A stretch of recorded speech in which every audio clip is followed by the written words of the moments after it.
سنبدأ إن شاء الله في قراءة الجزء الثاني من الفصل الأول من رواية صندوق العجائب لكاتبها أحمد الصفريوي.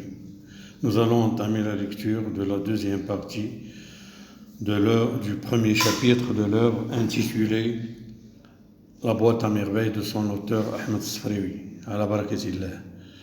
Ma mère me calma. Je t'emmène prendre un bain, je te promets une orange et un œuf dur et tu trouves le moyen de briller comme un âne. Toujours octant, je répondis, je ne veux pas aller en enfer. Elle leva les yeux au ciel et se tut, confondue par tant de niaiseries. Je crois n'avoir jamais mis les pieds dans un bain mort. Depuis mon enfance, une vague appréhension et un sentiment de malaise m'ont toujours empêché d'en franchir la porte. À bien réfléchir, je n'aime pas les bains morts, la promiscuité, l'espèce d'impudeur et de laisser aller que les gens se croient obligés d'affecter en de tels lieux m'en écarte. Même enfant, je sentais surtout ce grouillement de corps humide dans ce demi-jour inquiétant, une odeur de péché, sentiment très vague, surtout à l'âge où je pouvais encore accompagner ma mère au bain mort. هدأتني أمي سآخذك إلى الحمام وأعيدك ببرتقالة وبيضة مسلوقة وأنت تنعقك الحمار لا أريد الذهاب إلى جهنم. رفعت عينيها للسماء وصمتت مفحمة بهذا القدر من البلاهة. أظن أنني لم أضع رجلي أبدا في حمام تقليدي منذ طفولتي. كان دائما يمنعني من ذلك خوف مبهم وإحساس بعدم الارتياح. إذا فكرت مليا أنا لا أحب الحمام التقليدي. الاختلاط وقلة الحياء والتجاوزات التي يظن الناس أنهم مرغمون على تبنيها في أمكنة كهذه تجعلني أتجنبها رغم أنني طفل. كنت أشم رائحة المعصية تنبعث من هذا الحشد من الأجسام المبللة.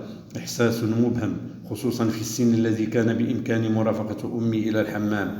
هذا الإحساس الذي بسببه كان ينتابني نوع من الاضطراب.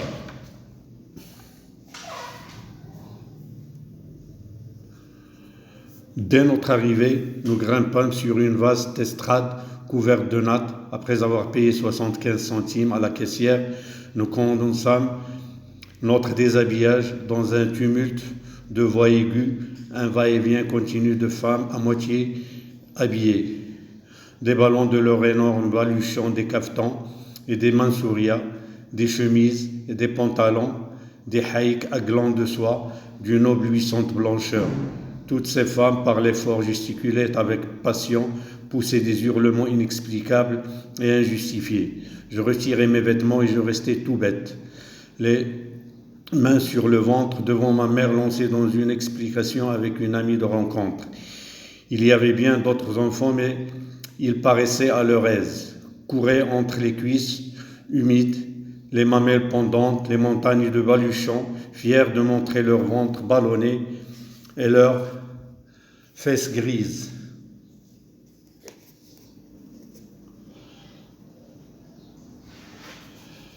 كنت أحس بجسمي أقل خدشا للحياء في هذه الظلمة الخفيفة.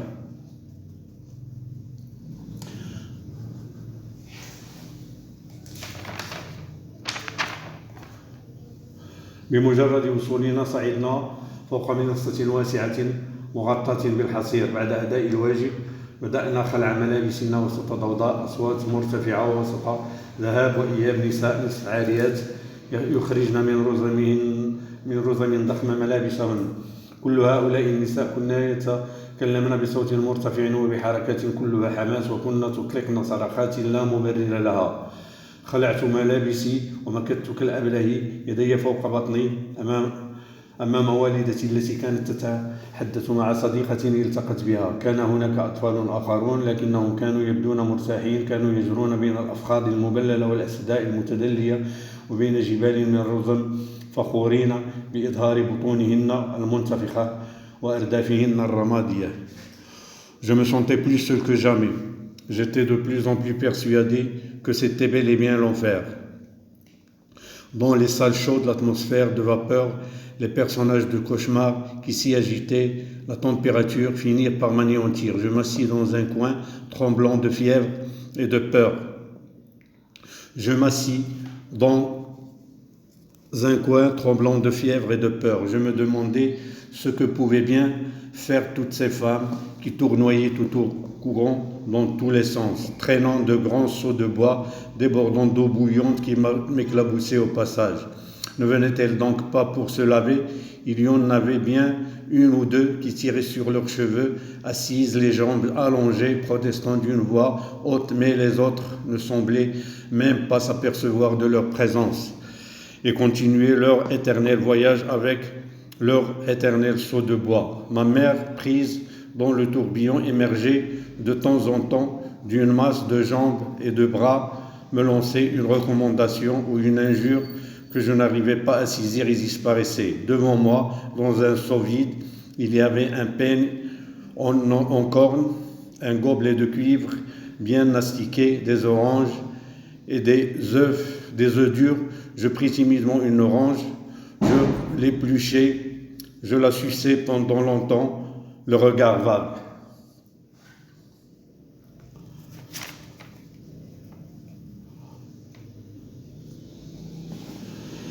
كنت أحس بجسمي أقل خدشا للحياة في هذه الظلمة الخفيفة. كنت أنظر إلى النقط الكبيرة من العرق ونسيت اللواتي كن يتحركن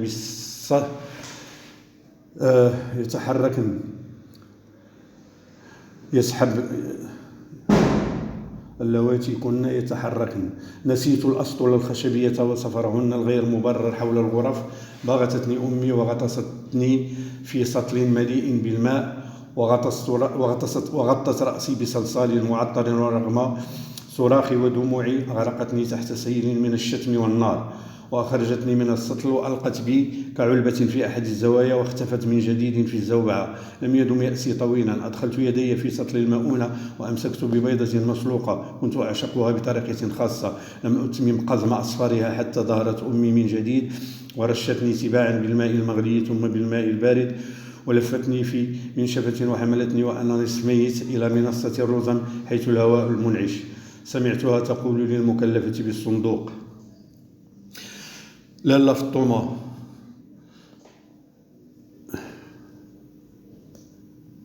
Je sentais moins l'indécence de mon corps dans cette pénombre.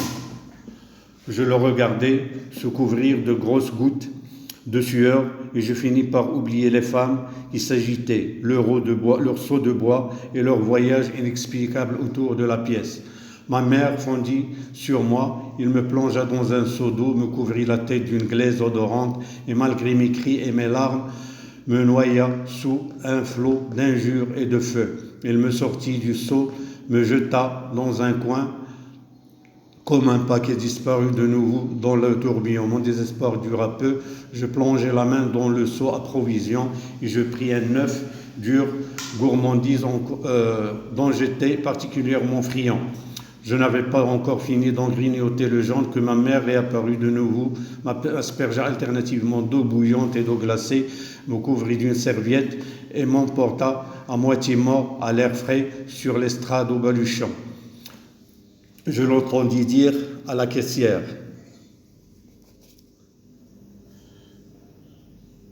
سمعتها تقول للمكلفة بالصندوق: لالا فطومة، أترك لك ابني، أنا لم أحصل بعد على نقطة واحدة من الماء لأغتسل.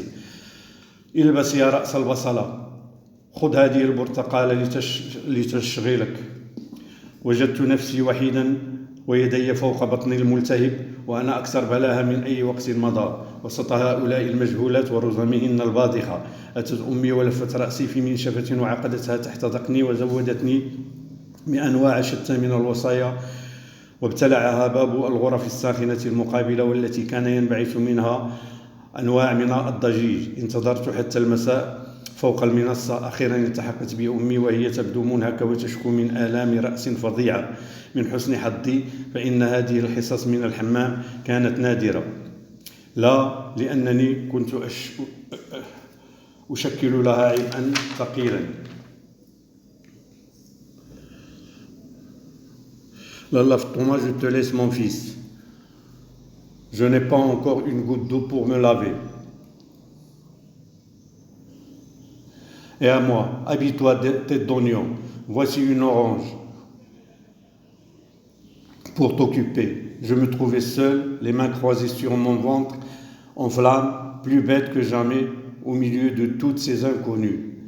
Et de leurs fastueux balbutiements, je m'habillai. Ma mère vint un moment m'entourer étroitement la tête dans une serviette qu'elle me noua sous le menton, me munit de toutes sortes de recommandations et s'engouffra dans les salles chaudes par cette porte noire qui me faisait face et d'où s'échappaient toutes sortes de rumeurs.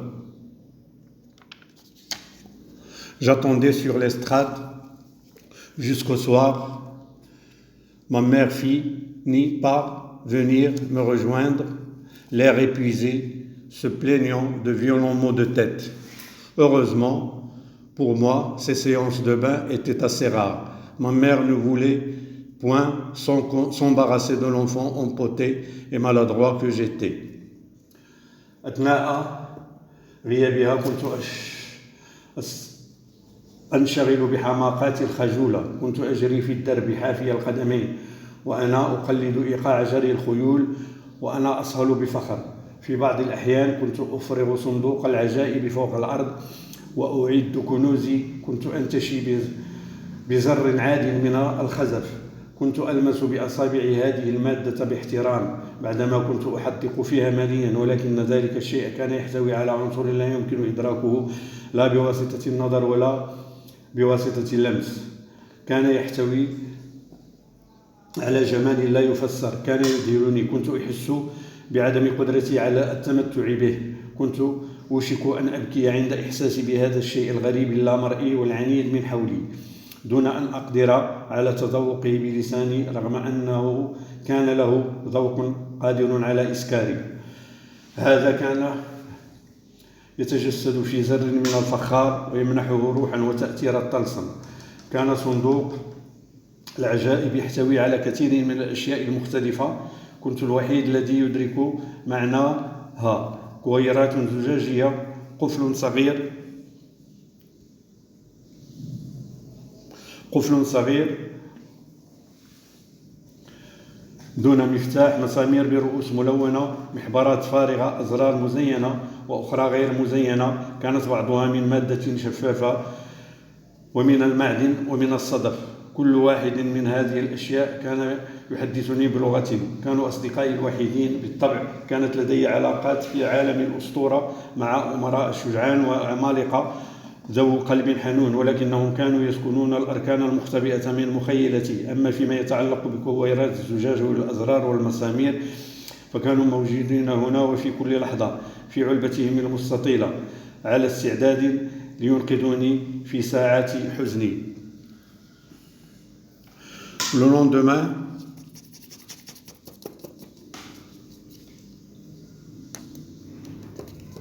pendant son absence, j'étais livré à mes timides fantaisies. Je courais nu dans le derbe, imitant à pas cadencer des chevaux. Je hennissais fièrement, on voyait des ruelles, parfois je vidais simplement ma boîte à merveille par terre et j'inventoriais mes trésors. Un simple bouton de porcelaine me mettait l'essence en extase. Quand je l'avais longtemps regardé, j'en caressais des doigts la matière avec respect, mais il y avait dans cet objet un élément qui ne pouvait être saisi ni par les yeux ni par les doigts. Une mystérieuse beauté intraduisible. Il me fascinait. Je sentais toute son impuissance à en jouir, toute mon impuissance à en jouir pleinement. Je pleurais presque de sentir autour de moi cette étrange chose invisible, implacable, que je ne pouvais goûter de la langue, mais qui avait un goût et le pouvoir d'enivrer. Et cela s'incarnait dans un bouton de porcelaine et lui donnait ainsi une âme et une vertu de talisman. Dans la boîte à merveilles, il y avait une foule d'objets hétéroclites qui, pour moi seul, avaient un sens. Des boules de verre, des anneaux de cuivre, un minuscule cadenas sans clé, des clous à tête dorée, des encriers vides, des boutons décorés, des boutons sans décor. Il y en avait en matière transparente, en métal, en nacre. Chacun de ces objets me parlait son langage. C'étaient là mes seuls amis. Bien sûr, j'avais des relations de le monde de la légende avec des princes très vaillants et des géants au cœur tendre. Mais ils habitaient les coins cachés de mon imagination. Quant à mes boucles de verre, mes boutons et mes clous, ils étaient là à chaque instant, dans leur boîte rectangulaire, prête à me porter secours dans mes heures de chagrin.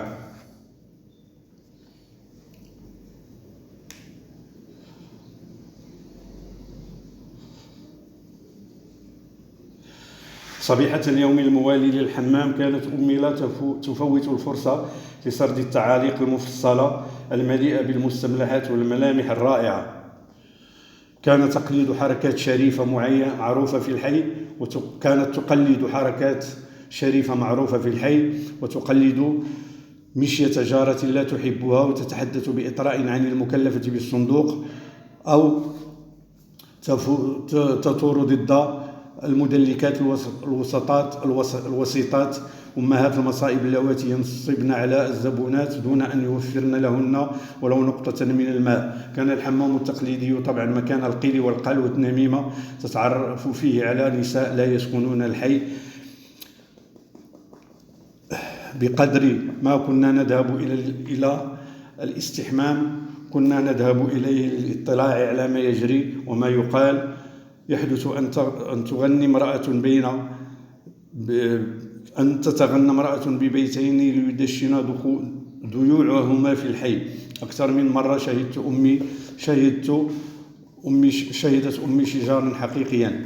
مشاهد مثل هذه كانت عبارة عن حفل كوميدي. خلال أسبوع كانت أمي تقلد أمام نساء الدار أو الصديقات العابرات والجارات فكنا يقلدن جملها المتعددة. كان لها الحق في مقدمة متنوعة بتقديم الشخصيات كل واحد منهم بهيئته الخاصة بعيوبه الجسدية بخصائص صوته بحركاته وبنظراته.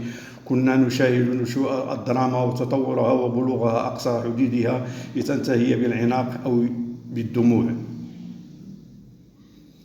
Le lendemain, au bain, ma mère ne manquait pas de raconter les séances à toute la maison avec des commentaires détaillés où abondaient les traits pittoresques et les anecdotes. Elle mimait les gestes de telle chérifa connue dans le quartier, la démarche de telle voisine qu'elle n'aimait pas, parlait avec éloge de la caissière ou se révoltait contre les masseuses, ces entremetteuses mères de calamité qui escroquaient les clients sans leur apporter la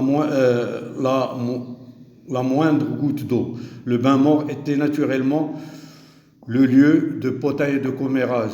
On y faisait connaissance avec des femmes qui n'habitaient pas le quartier. On y allait autant pour se purifier que pour se tenir au courant de ce qui se faisait, de ce qui se disait.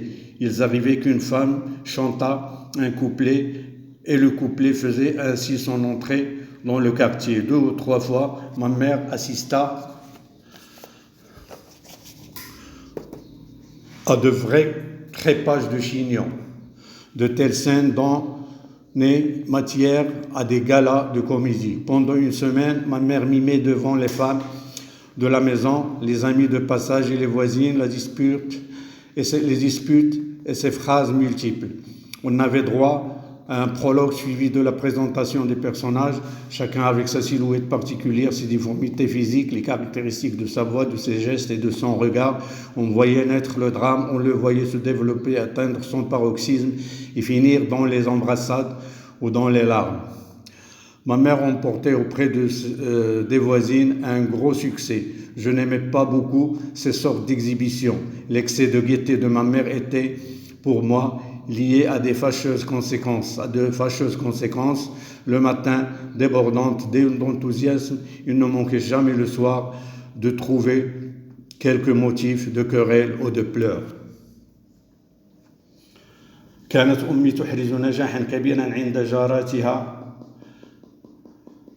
Oui, صبيحة اليوم الموالي للحمام كانت أمي لا تفوت الفرصة، تسرد التعاليق المفصلة المليئة بالمستملحات والملامح الرائعة. كانت أمي تحرز نجاحا كبيرا عند جاراتها. لم أكن أحب كثيرا هذا النوع من الاستعراض. كانت فرحة أمي المبالغ فيها بالنسبة لي ترتبط بعواقب مقلقة في الصباح وبحماس مفرط. لا تفوت الفرصة في المساء أبدا لتجد مبرر للشجار والبكاء. كان أبي دائما يتأخر في الرجوع، نادرا ما كان يجد مزاجنا على ما يرام. كان دائما يتحمل رواية حدث يروق لأمي أن تصوره بالألوان الأكثر قتامة. في بعض الأحيان كان حدث بسيط يأخذ أبعادا كارثية. هكذا كان الشأن بالنسبة لرحمة عندما خطر ببالها تنظيف غسل الملابس في يوم الاثنين، لأن هذا اليوم كان مخصصا لأمي. لقد احتلت رحمة المكان وملأته بكل ما يلزمها لغسل لباسها المتسخ. Mon père rentrait toujours tard. Il nous trouvait rarement de bonne humeur. Il subissait presque toujours le récit d'un événement que ma mère se plaisait à peindre avec les couleurs les plus sombres. Quelquefois, un incident de mince importance prenait des proportions de catastrophe. Ainsi en fut-il quand Rahma eut l'idée néfaste de faire sa lessive un lundi. Il était établi que ce jour-là appartenait exclusivement à ma mère. De bonne heure, elle occupait le patio, l'encombrait d'auges de bois, de bidons qui servaient de lessiveuse, des seaux pour le triage et de paquets de linge sale.